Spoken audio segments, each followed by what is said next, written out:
Former top prospects looking to end their own respective two-fight skids. We have the Colombian Queen Sabina Mazo taking on Fear Thee Miranda Maverick, and it's been an interesting road so far for both of these fighters. I mean, you look at the 5 on in, they're each 3-2. You look at the 3 wins for Sabina Mazo, Shanna Dobson, JJ Aldrich by split decision, Justine Kitch, Bellator's own, and you see Justine Kitch training a little bit with Sabina Mazo now in Southern California, and Sabina Mazo's training adventure is going to be a theme of this video. You look at it for Maverick, a win over Pearl Gonzalez a couple years ago, gets her that ticket to the UFC. She gets a win over Liana Jojua, the doctor's stoppage. She beats Gillian Robertson and really does a good job of out-grappling her in the first and second round. Then she loses to Maycee Barber by split decision, or does she? And then she loses to Erin Blanchfield on short notice, where she got completely out-grappled in that fight. So when I look at this one, obviously for Mazo, again, the 2 losses that she has, I should mention, Alexis Davis, who was a complete wet blanket in that fight, and her last time out, she gets submitted by Maria Agapova in the 3rd round of their fight. Now,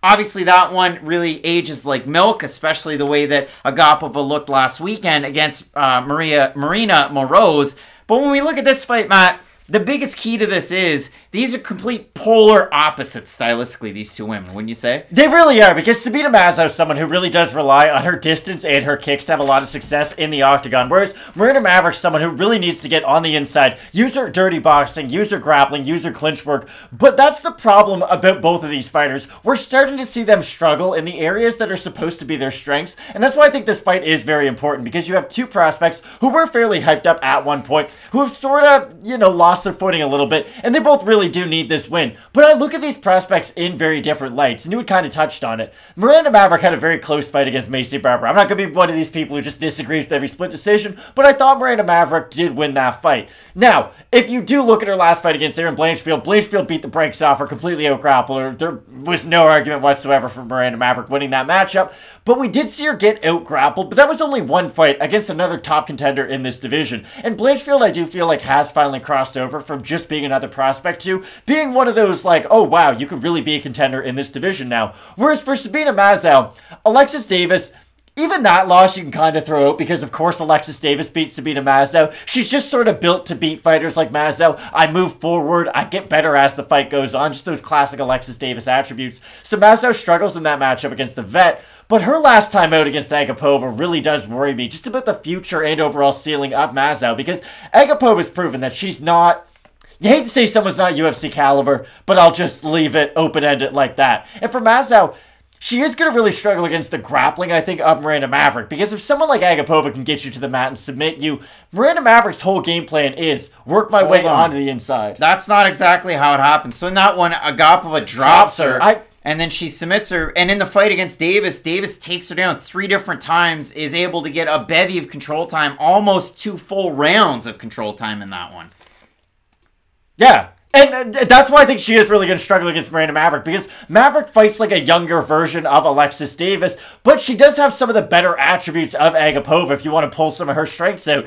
Again, I just want this fight for Maverick just to sort of reset her onto the path of being a top contender, because, again, I'm always going to bring up this quote from Jon Anik when he said, after she beat Liana Jojua, this might be the 2nd best women's flyweight in the world. And that was an overreaction at the time, I think it's fair to say. But that was the type of hype that people had associated with Miranda Maverick, and that just tells you what people thought of her ceiling all the way back then. And I know we don't normally get to the odds until after, but I didn't look at the odds before we did this breakdown. I'm glad to see they do respect Miranda Maverick for what she is, because their last 5 fights, they do have the same record, both 2-3. But I would say Miranda Maverick has looked better in her last 5 fights. And I mean, if you look at it for Maverick against Blanchfield, she was actually the underdog in that one. For Blanchfield, she was going into that fight originally supposed to be taking on Maycee Barber. Maverick tries to jump the line and get that loss back, so to speak, against Barber. And if you look at that Barber fight, Maverick won the 1st round, Maverick won the 2nd round, Barber wins the 3rd. If you look at it in terms of what the judges scored, D'Amato and Dave Hagen gave round 2 to Barber 20, all 20. Everybody on MMA Decision scored at 29-28 for Miranda Maverick. So it was another one of those ones. We have them every single weekend, just like you had last weekend with Nikolai Negumereanu and Cannetti and Nchukwi. These crazy decisions and nothing ever happens because the same people judge every single weekend. But when we focus on the good out of both these fighters, for Mazo, Output and distance. When it's on, it's on. She has a range and a height advantage over just about everybody in this division. She has 4 inches of height and 5 inches of reach on Maverick in this one. She's been working at Fountain Valley High School on her wrestling with Coach Pete Escudon. And then you look at it, she's been also working across the country at Teixeira MMA and Fitness, getting ready for this one. I saw that. Slowly becoming a powerhouse. Yeah, with Alice Pereira, a glory fighter, and training with Jocelyn Edwards and Justine Kitch over there in Southern Colorado. So for Mazo, really trying to switch things up, get better at not just the things that she's already good at, but trying to defend some of the wrestling. And if you look at it for Miranda Maverick, still training in Colorado at Pound for Pound Fitness in the adjacent gyms. But Justin Houghton over there, Raquel Pennington, JJ Aldrich, Drew Dober that we're going to see coming up this weekend, Tisha Torres,